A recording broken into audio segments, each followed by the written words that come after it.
This could be good for me. Lately I was feeling like I need a purpose. But when you talk to me,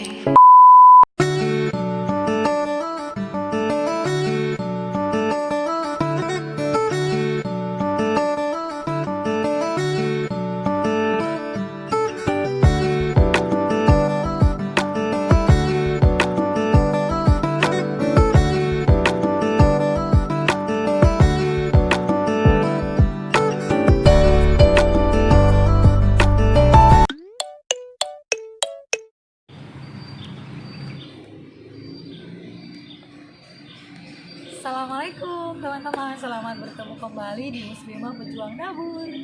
Hari ini kita tidak memasak, aku mau sedikit kasih kalian chargeran, maksudnya cas iman ya, biar makin semangat lagi. Kalian yang ketemu video ini, yang suka sama konten ini, jangan lupa di subscribe, jangan lupa di like, biar kita makin semangat lagi bikin konten. Oke, kita next.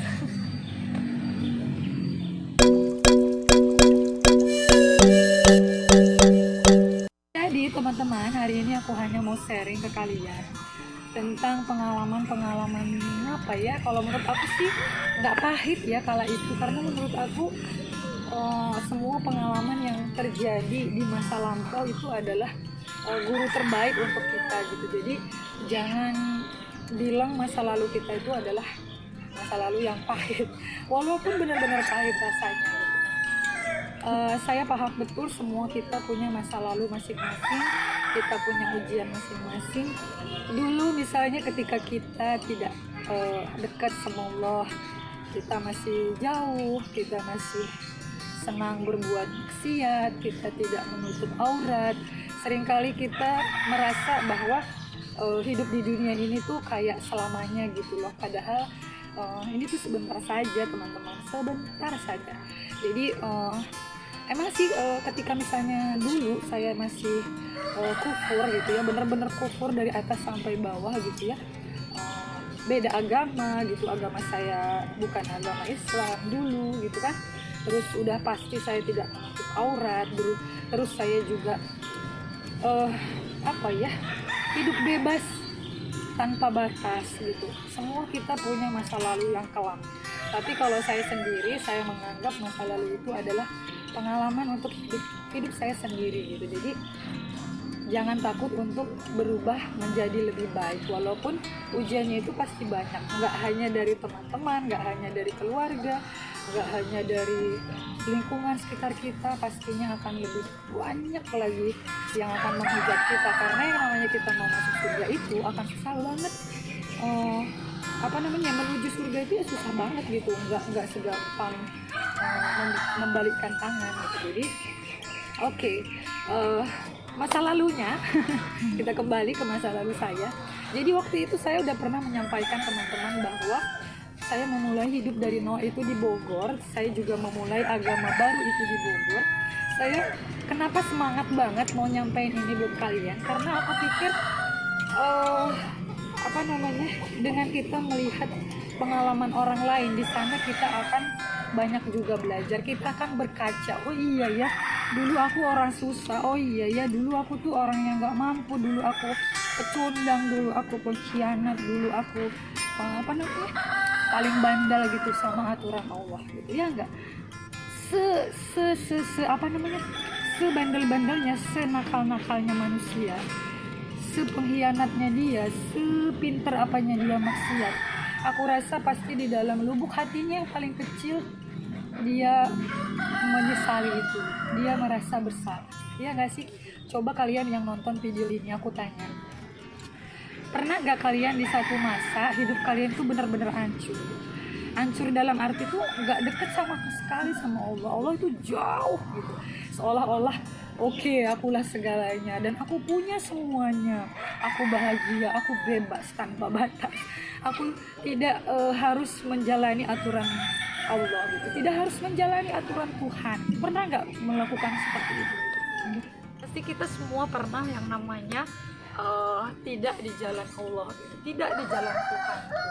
Pasti kita punya masa sangat-sangat kufur, jadi manusia yang paling keras kepala gitu. Tapi saya kira jauh di hati kita yang paling dalam, kita pasti merasakan yang namanya penyesalan.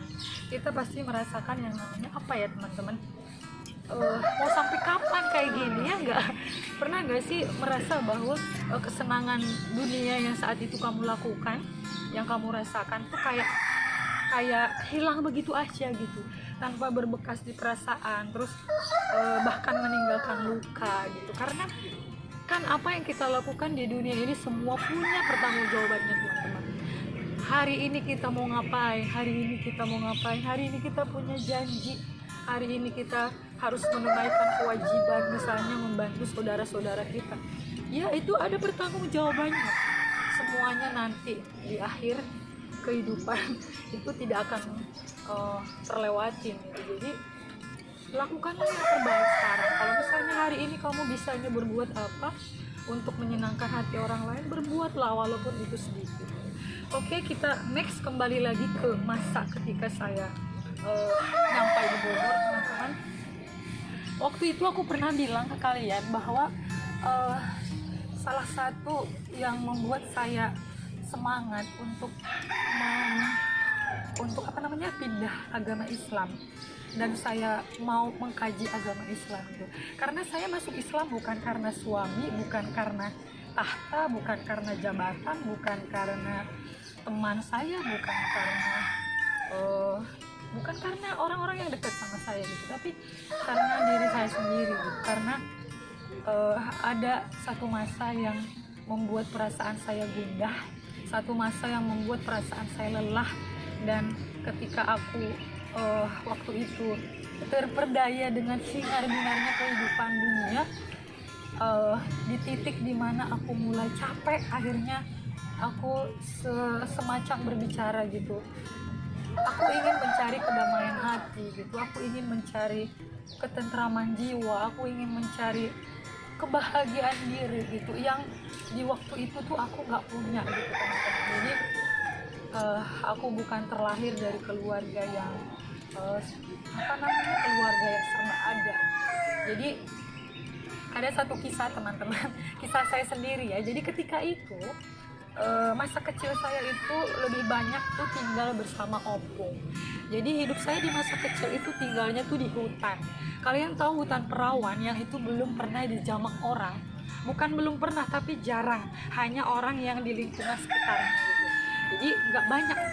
Oleh karena itu kenapa banyak orang takut ke sana? Karena banyak binatang buas gitu. Tempatnya binatang buas itu dulu ya di hutan yang jarang didatengin makhluk hidup. Nah, waktu itu disitulah saya gitu besar di situ. Saya membantu opung saya sekolah jauh jalan kaki gitu. Saya kalau ke sekolah tuh kalau lagi banjir ya, saya SMP itu dulu sekolahnya di Pekanbaru teman-teman. Kalian tahu di Pekanbaru, saya itu tinggal di hutan yang di sana itu dulu. Jadi opung saya itu punya perkebunan kelapa sawit. Jadi yang jauh banget dari kampung. Dulu buat saya kampung itu adalah kota teman-teman. Jadi aku nggak tahu kota itu tuh semegah apa gitu.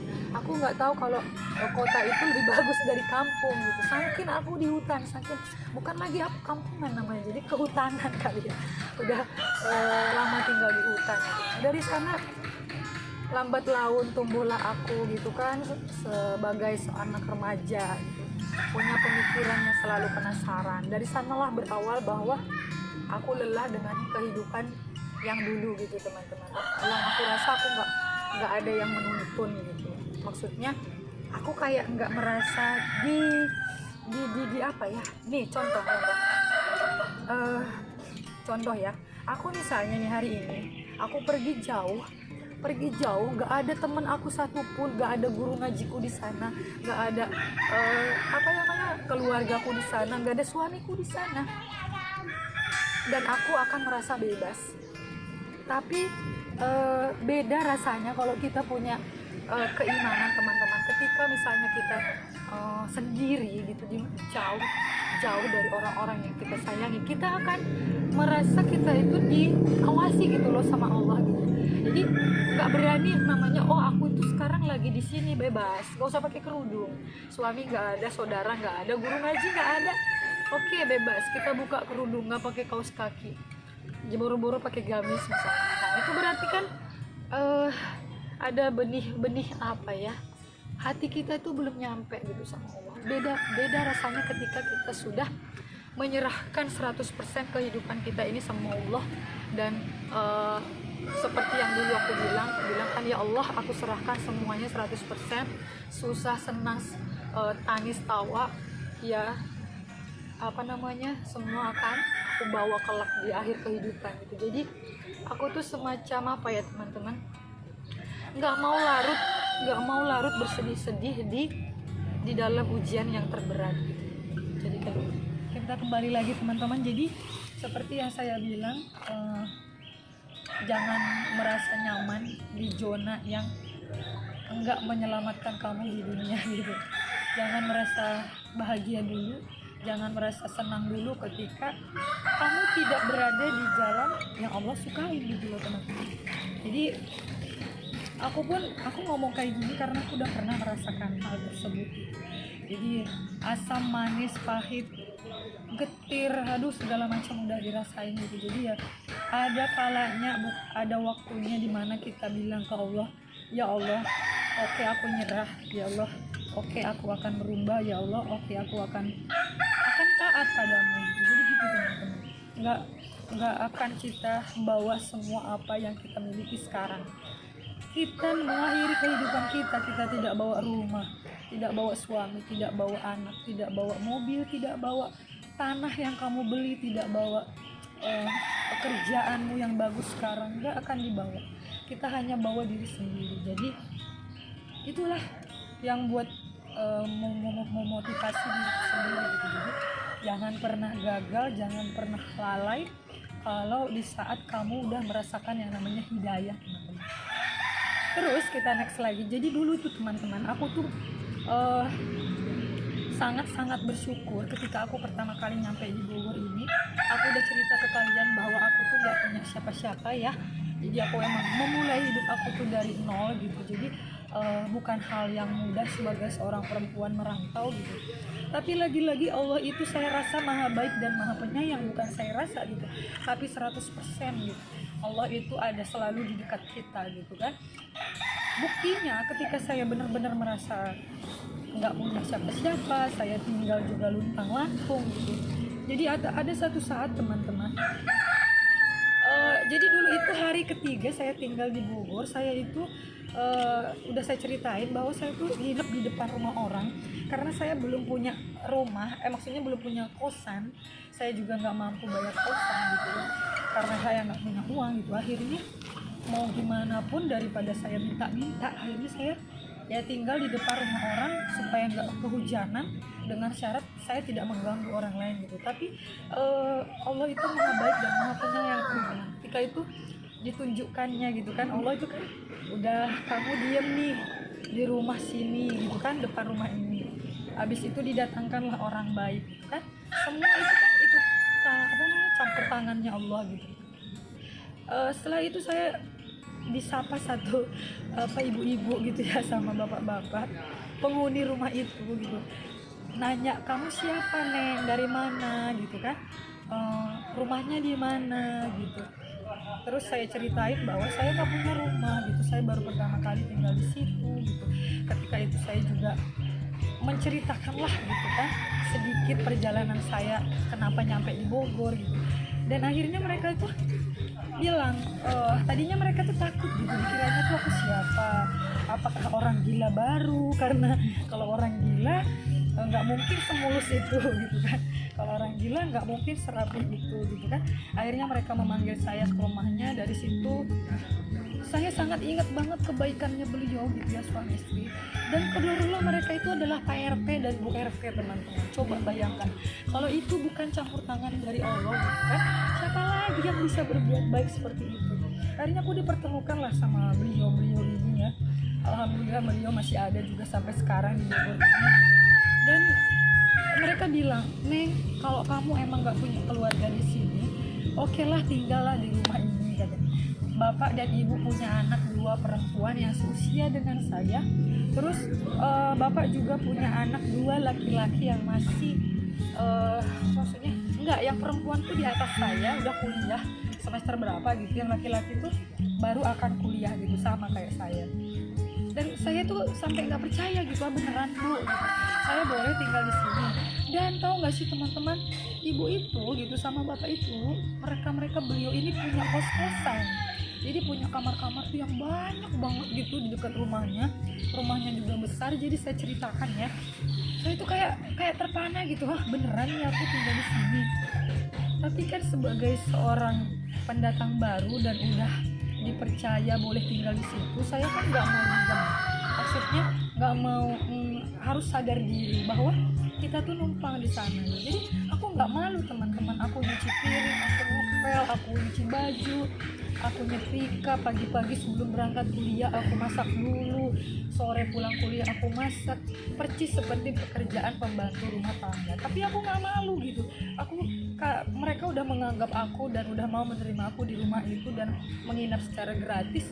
Berarti kan masa saya sebagai pendatang baru itu nggak tahu diri gitu. Jadi saya nggak menganggap diri saya adalah seorang pembantu, enggak gitu. Saya ikhlas melakukannya, saya menganggap mereka kayak ibu saya sendiri gitu. Sampai suatu saat teman-teman, berjalanlah waktu, saya sering kehabisan ongkos ya ke kuliah, karena emang kadang-kadang kan jualan saya tuh nggak laku gitu. Dan mereka selalu menawarkan uang gitu. Saya bilang enggak Bu, enggak Pak, saya akan mendewasakan diri sendiri, saya akan berjuang sendiri supaya lebih mandiri. Karena waktu itu saya berpikir dikasih tinggal aja udah alhamdulillah, nggak kena hujan, tempat tidur kita empuk hangat ya enggak. Jadi aku nggak mau lagi membebani mereka, walaupun aku tahu mereka itu uangnya banyak ya enggak, uangnya banyak. Kadang-kadang mereka bilang, Wika ayo diantrin sama ibu gitu kan ke kampus pakai mobil. Saya bilang enggak Bu, terima kasih gitu, karena emang mobilnya banyak, dia orang kaya gitu. Tapi lagi-lagi saya pengen menempa diri saya sendiri gitu. Dan tibalah akhirnya ketika saya sudah 2 tahun di sana, saya rasa saya udah harus berpisah dengan mereka, bukan karena aku benci, tapi aku nggak mau lebih banyak lagi berhutang budi kepada beliau gitu. Aku nggak mau lebih banyak lagi menyusahkan, merepotkan mereka gitu. Walaupun mungkin aku nggak merepotkan, sampai mereka juga sedih gitu. Kayak ibunya nangis, udahlah jangan pergi, di sini aja gitu. Sampai anaknya yang perempuan itu udah pada wisuda kuliah gitu. Tapi saya bilang, Bu, saya ingin mandiri, saya ingin memulai hidup saya dari nol, saya pengen menempa diri saya biar lebih kuat gitu. Kalau aku terus-terusan di sini, aku merasa terlalu nyaman dan membuat aku nanti malas Bu gitu. Akhirnya mereka bilang, oh ya udahlah gitu kan, monggo. Sampai aku akhirnya ngekos, cari kosan tuh yang pernah aku bilang kalau aku tuh buat duduk aja susah gitu. Jadi kalau tidur tuh ya gitu aja segitu gitu, nggak bisa gerak ke kiri gerak ke kanan, saking sempitnya teman-teman. Tapi aku menikmati itu gitu. Dan suatu saat ketika aku kuliah gitu ya, lulus S1 gitu, aku undanglah beliau ini gitu ya, ibu dan bapak yang pernah berjasa menolong saya gitu. Saya bilang, Bu gitu, aduh jadi pengen nangis. Jangan. Jadi aku bilang gini, aku teleponkan ya, Bu, aku mau wisuda loh gitu kan, Wita mau wisuda loh gitu. Jadi ibu ini lucunya nggak bisa bilang nama. Kalau manggil saya itu Wita, dia nggak bisa, jadi Nita, Nita gitu, Nita gitu. Dia terbiasa seperti itu. Dan akhirnya datanglah mereka ke wisuda saya teman-teman. Mereka menangis gitu, ya Allah aku tahu kamu seperti apa dulunya gitu, ya Allah aku tahu kamu dulu menderita seperti apa gitu. Mereka tahu di mana saya memulai hidupku dari nol. Jadi ketika melihat saya wisuda gitu ya, mereka tuh kayak semacam terharu gitu. Lagi-lagi mereka sampai sekarang masih ada di dalam lubuk hati saya, karena mereka adalah orang baik gitu ya. Ketika saya nikah gitu teman-teman, saya bilang, Bu aku mau nikah, Pak mau nikah, datang ya gitu kan. Ya mereka menangis lagi, ya Allah gitu ya, perjuangan hidup kamu tuh luar biasa. Ketika waktu itu saya punya toko, punya karyawan gitu, saya cerita bahwa, Bu ini loh sekarang Wita udah buka toko sendiri, Wita nggak jualan lagi jalan kaki gitu, Wita nggak enggak apa kehujanan lagi. Maksudnya kalau dulu kan mau hujan mau panas saya tetap pengen jualan teman-teman, tapi alhamdulillah gitu, dengan kebaikannya mereka, dengan ketulusan hati mereka menolong saya gitu. Apa namanya, Masya Allah, Allah itu maha baik dan penyayang. Dimanapun kamu berada, di saat susah, di saat menangis, di saat terpuruk, Allah akan datangkan seseorang yang akan menyelamatkan kita walaupun sebentar. Jadi ya kayak gitu teman-teman, jangan pernah menganggap apa yang terjadi pada diri kita saat ini tidak dalam campur tangannya Allah gitu, tidak dalam campur tangannya Tuhan. Jadi mau beragama apapun kamu gitu. Kemarin tuh ada juga yang bertanya, Wih, kamu kan muslim gitu kan, kamu bercadar, kamu kok berteman sama yang bukan muslim loh, kenapa? Tidak ada yang melarang gitu. Di dalam Al-Quran tidak ada yang melarang kita itu berteman dengan seorang non muslim, kecuali dia menjelekkan agama saya, kecuali dia menghina agama saya, kecuali dia menginjek-injek agama saya. Kalau menginjek diri saya sendiri, saya tidak akan marah. Kalau hanya untuk berteman, bersilaturahmi, bertukar pikiran, itu tidak haram teman-teman, ya enggak? Jadi saya bukan tipe memilih-milih teman, mau dia agama apapun, mau dia dimanapun, selagi dia masih di zona baik-baik saya akan berteman dengan dia. Jadi jangan bawa-bawa kerudung saya gitu, jangan bawa-bawa cadar saya gitu. Saya adalah saya, wujud saya seperti ini adalah identitas saya gitu. Jadi jangan campurkan antara identitas saya ini dengan tingkah lakunya saya. Saya juga masih belajar gitu, saya masih berada di zona, belum dikatakan zona berhasil. Jadi aku tuh masih dalam tahap setengah perjalanan gitu. Jadi semua kita yang ada di dunia ini, mau dia seorang ustadz, mau dia seorang ibu haji, dia dalam usia dia juga akan melakukan kesalahan karena dia bukan malaikat, dia nggak. Saya setuju. Jadi jangan pernah menjudge orang lain seolah-olah kalau orang itu sudah menutup aurat dengan sempurna, dia tidak boleh melakukan kesalahan sedikit pun. Jangan kayak gitu. Jadi dia adalah manusia, jadi dia juga pasti akan melakukan kesalahan. Tapi bukankah dia lebih baik, dia sudah berusaha untuk hijrah, dia sudah berusaha menjadi seorang yang taat pada Tuhannya? Bukankah dia lebih baik daripada kau masih menikmati hingar-bingar dunia gitu kan, yang cuma sebentar, yang kita nggak tahu besok, nanti malam atau nanti sore nyawa kita akan dicabut. Jadi mari kita sama-sama saling menghargai, saling memotivasi, saling merangkul. Tidak ada yang namanya perpecahan gitu. Kalau saya tidak suka, dan saya lebih suka siapapun kalian, mari kita berteman dengan baik selagi tidak menyakiti agama kita sendiri. Oke? Jadi jangan lupa untuk selalu semangat teman-teman. Apapun yang terjadi sekarang, kalau kamu sudah belajar untuk selangkah mendekati Allah, untuk menutup aurat, ayo lanjutkan ya. Oke, itu aja untuk hari ini. Jadi sekarang udah mau hujan, kayaknya udah gelap. Kita akan pulang ke rumah. Ini tuh deket teman-teman, dari rumah itu kan jauh. Jadi emang karena keburu waktu kita nggak bisa cari tempat lain. Ntar jam 1 juga kita mau siaran langsung. Jadi oke, di sini aja, nggak apa-apa ya.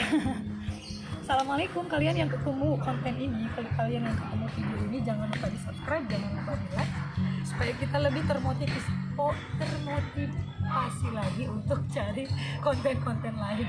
Boleh kalian komen, misalnya mau request, boleh kalian request tentang apapun, asalkan tidak melanggar hukum syara. Tidak melanggar hukum syara itu apakah? Tidak melanggar aturan Allah tetapkan. Contoh, ayo kak syuting di tempat hiburan malam, yang galah gitu kan, nggak mungkin. Oke, itu aja dari saya. Assalamualaikum, bye bye, selamat ketemu kembali di video selanjutnya. Teman, jadi ibu kameramen kita, oh ya salah, mbak. Jadi kita itu dua-duanya itu karakternya sama. Kita tuh sayang banget sama kucing. Nggak sama kucing sih, sama makhluk apapun gitu kan. Oh iya. Dia hamil nggak sih deh? Oh, cowok apa cewek? Jadi kita ketemu ini. Jadi Mbak kameramen itu kemanapun dia selalu bawa makanan kucing teman-teman tuh, di dalam tasnya, di dalam mananya kayak dia bawa makanan kucing. Jadi kalau dia ketemu kucing-kucing yang terlantar gitu kan, yang kelaparan, dia akan kasih itu makan kucing. Dia tuh paling nggak tegaan, dia nangis nanti kalau ada yang kelaparan kayak gitu teman-teman. Tuh, dia akan makan. Bagus nggak sih? Halo, dia makan. Hei Meong, cewek apa cowok ya dek? Kasihan nih kupingnya dia sobek loh dek. Oh iya, kayaknya dia lagi hamil. Tuh, kamu lagi hamil, lapar banget ya, nggak dapet asupan ya. Kasihan. Ya, kayaknya ada yang makan, ada yang ngasih makan ya. Oke, teman-teman. Sekarang kita cus. Ini, maaf ya kalau berisik. Di sini tuh banyak tukang. Tuh, banyak tukang. Kita cus.